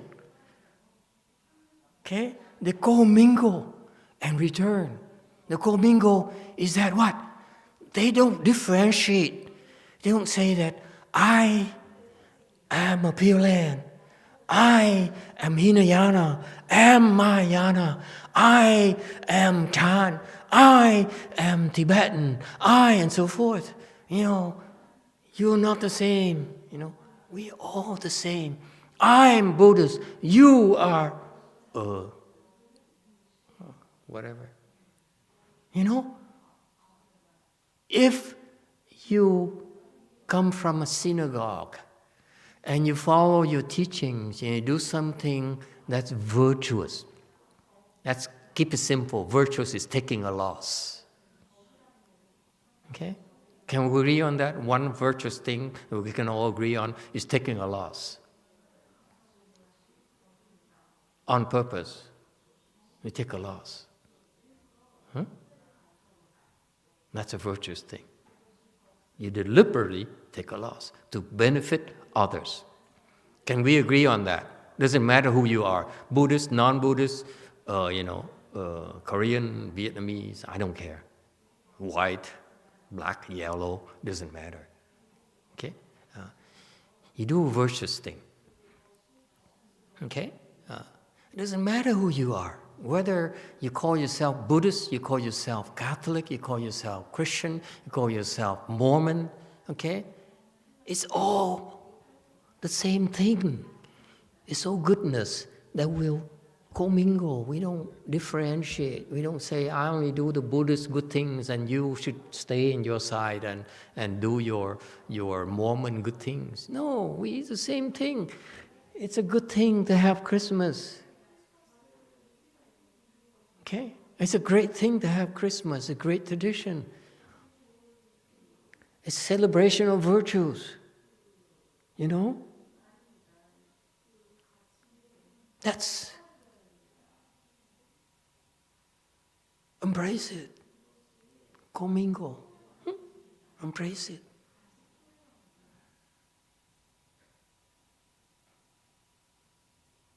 Questions, comments? Because all of those things return to the source. What is the source? The source of your Buddha nature, the source of unlimited goodness in your heart. Your heart is capable of limitless goodness. Whoever you are, whether you're transgender or orangutan, a kangaroo, you're all capable of goodness, you know? Even Angulimala, remember the guy I just told you tonight about? That murderer, that's extremely evil person, is still capable of goodness.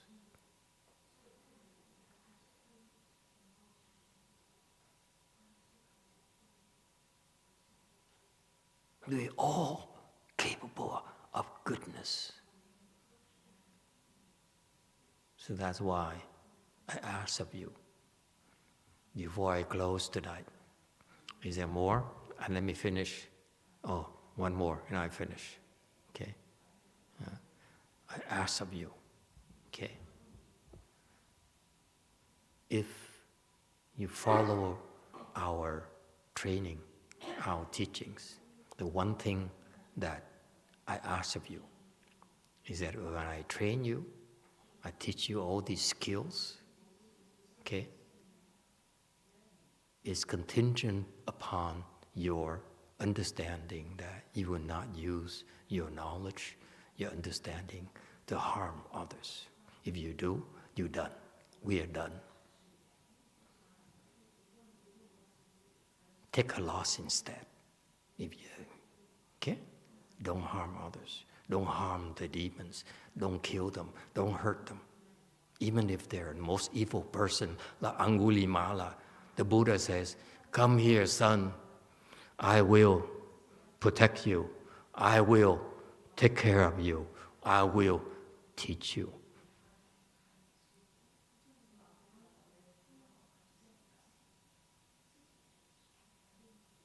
No harming. My master taught no fighting, but I want to remind you that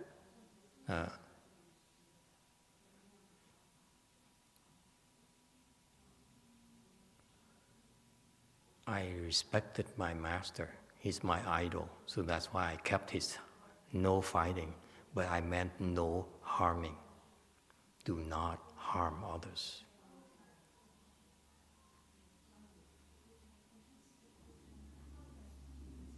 The skills that you acquire are for your sake, so that you can recover, you can take losses. People hurt you, but you can recover. It's not meant for you to harm others. The bigger skills, the better skills I'm teaching you are to recover, not to harm. You harm, the training stops.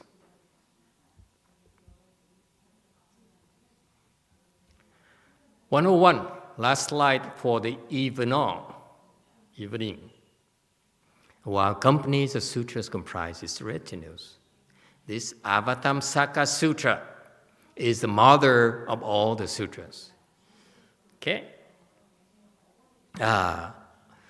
It has all the teachings in Mahayana, or Hinayana, or whatever you want to call it.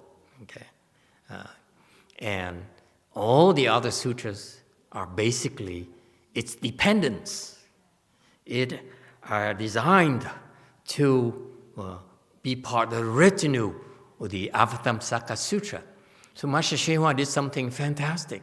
He explained all the small sutras to pave the way for us, to prepare us to receive this fantastic teaching, the mother of all teachings, the mother of all sutras, called the Avatamsaka Sutra.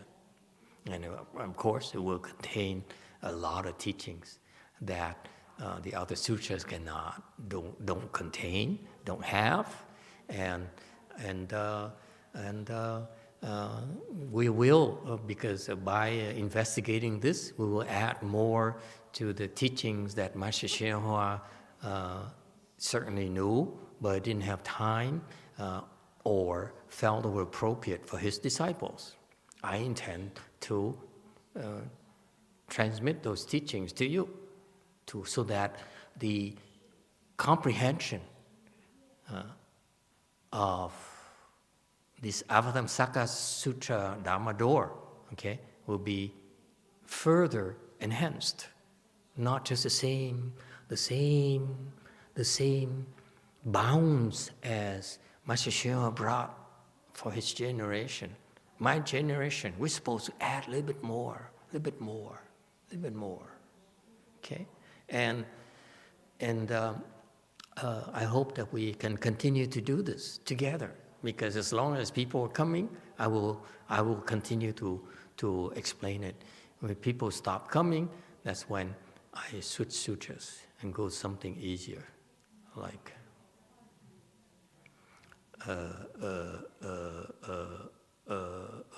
Agama store, where everyone understands, and no preparation needed. Okay? That's the end of today's lecture. Any questions or comments? Okay. I don't think this is not Chan training. Our Wei-Yang Chan training actually includes this. But I'm explicitly doing this for the sake of, because of various reasons. One reason being I don't have enough time to go into it, and then you don't have enough time to study and everything. So we combine all this. But Chan Chi is supposed to help you become enlightened to the incredible wisdom that the Buddhists have. And actually, it goes beyond the Chinese Chan wisdom. Okay, our American Chan wisdom becomes inconceivable thanks to the explanation of these sutras. For example, tomorrow night we explain the Sixth Patriarch Sutra, which is quintessential Sutton teaching. Beautiful teaching, okay? That the Chinese, for some reason, didn't explain to their followers. So we in America and in the West now, we point out to you why, some aspect of this certain enlightenment teaching. Certain teaching is so fantastic from one of the greatest Chinese teachers in Master Huineng, the Sixth Patriarch. Okay, so that's a revelation of this certain teaching that, for some reason, Master Hsien-Hua didn't elaborate for his disciples. I feel you guys need more challenge. Okay, so I explain it more for your sake. But it's more than that. I want you to be more humble. Don't think that certain teachings, everything, a certain teaching is still contained only. The certain teaching is only a subset of this perfect teaching in this sutra. Okay?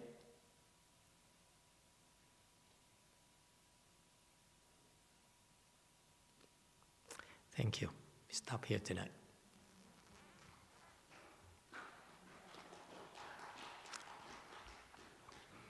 Next time, door number 6.